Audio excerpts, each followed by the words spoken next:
thanks so much for joining me. In this video, we're going to cover bound angle pose. It's a wonderful pose for the hips, knees, and ankles. You get a great stretch in the inner thighs.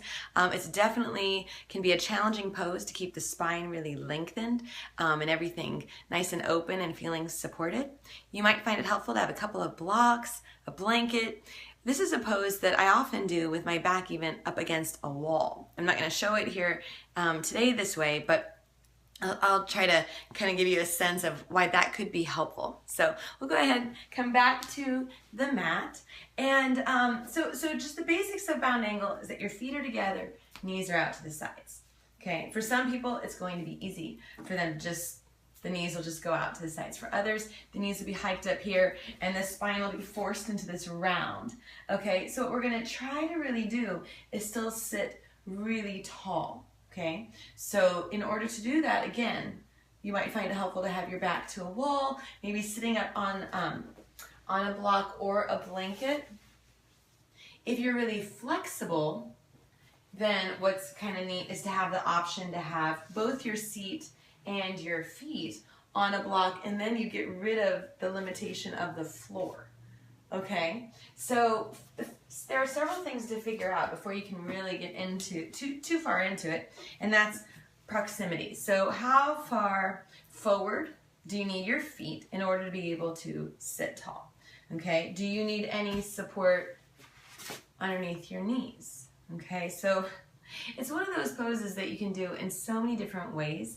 It could be a restorative, it could be a more active position. What I really try to stay away from though is this pose where it just seems to collapse everything. If my intention in the entire practice is to create open and safe channels for the breath, then I want to really find as much length and internal space that I can. Okay, so a couple things I like to do a lot of the time is to give a little bit of counter resistance. So once you figure out what support you need, okay, whether you're sitting on something or have your back to the wall, take hold of your legs, pull the knees up toward your armpits, okay? Feet are somewhat together, okay? They may not be exactly like mine, but that's okay. So we're just focusing on the knees coming up and really directing the thigh bones deep into the hip joints. So I'm hugging them in. While I'm doing this, I don't want to tense my neck and shoulders, okay? So thigh bones in the hip joints, arm bones in the shoulder joints. I'm pressing my legs into my arms, arms into legs, and seeking additional length in the spine, okay? So you want to be able to breathe, find length. So I want to do that. Okay, just counter resistance. Inhale, and then on the exhale, just explore to what degree will they release down. And then here again, you find your appropriate support.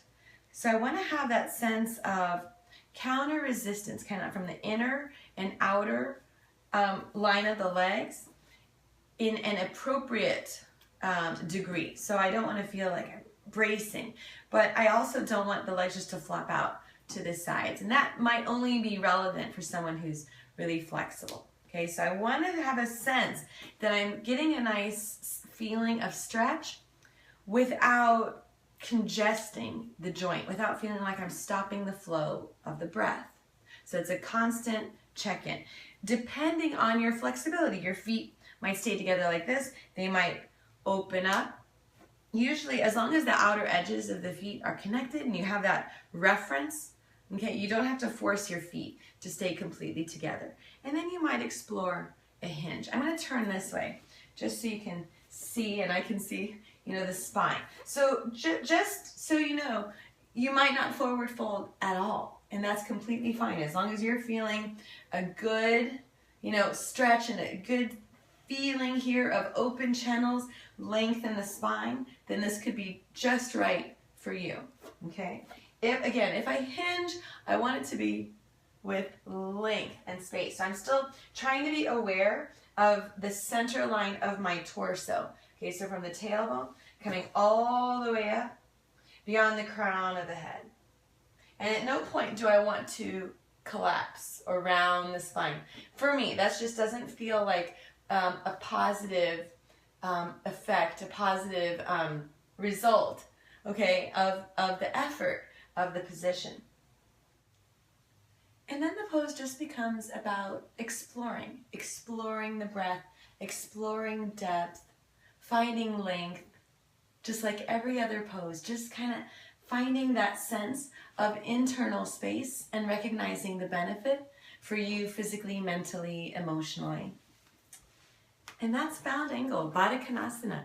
I hope that this has been helpful and that you have a wonderful day. Namaste.